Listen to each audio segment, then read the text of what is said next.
Pour l'aire de la sphère, on a 3 exemples. Donc, l'aire de la sphère, il y a un peu moins de calcul. Donc, c'est plus intéressant pour celui qui doit enregistrer ses capsules. Alors, l'aire totale, on a notre formule pour la sphère. Donc, l'aire totale, c'est 4pi R2. Donc, 4 fois pi fois la mesure du rayon à la 2. Alors, 5 à la 2 nous donne 25. Donc, 4 fois 25 nous donne 100 pi. Et c'est des centimètres carrés. Maintenant, pour le volume, ben, on a la formule 4pi R3 divisé par 3.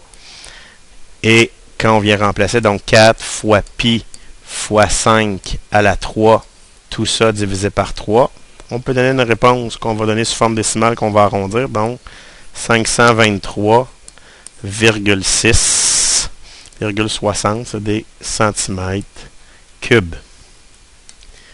Notre deuxième exemple de sphère, alors on va aller calculer l'aire totale dans un premier temps. Donc, 4pi fois le rayon au carré. Donc, 4 fois pi.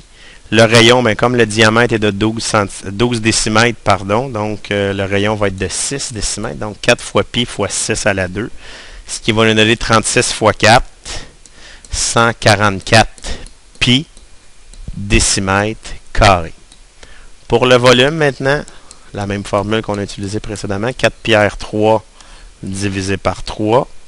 Alors, c'est 4 fois pi fois 6 à la 3, tout ça divisé par 3. Ce qui va nous donner ici, lui, on peut aller le placer sous forme en pi, donc 288 pi décimètres cubes. Alors, le dernier exemple, on a une demi-sphère ici. On va aller regarder comment on peut calculer l'aire totale de cette demi-sphère-là, puis le volume de cette demi-boule-là.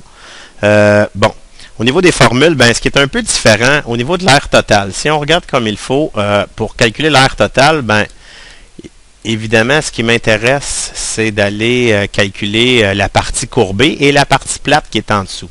Donc, c'est sûr que notre formule, quand on a une sphère complète, c'est 4pi R2. Donc, si on la divise en 2, 4pi R2 divisé par 2, ça va nous donner 2pi R2.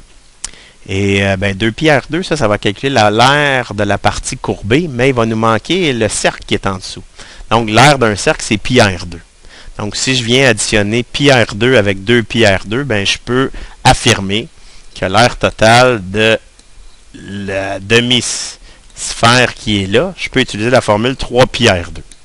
Donc, on est en hectomètres ici. Le diamètre, c'est 2. Alors, ça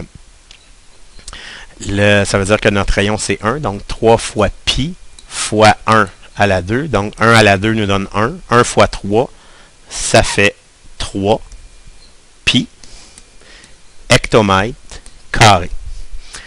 Au niveau du volume maintenant, bien évidemment, je ne vais pas utiliser la formule 4pi R3 divisé par 3. Hein, c'est que, dans le fond, j'ai la moitié du volume de la boule que j'ai besoin de calculer. Donc, 4pi R3 divisé par 3, puis que je redivise par 2. Donc, quand je divise successivement par 3 et par 2, c'est équivalent à diviser par 6. Donc, je peux dire que le volume d'une demi-boule comme ça, je peux utiliser la formule 4pi R3 divisé par 6. Alors, 4 fois pi fois le rayon qui est 1 à la 3, tout ça divisé par 6. Et je peux écrire ma réponse, donc 1 à la 3, ça donne 1. 1 fois 4 divisé par 6, donc 4 sixièmes. Je peux simplifier, donc 2 pi sur 3, c'est des hectomètres cubes. Ou si je veux le donner en décimale, je peux aussi accepter 2,09 hectomètres cubes.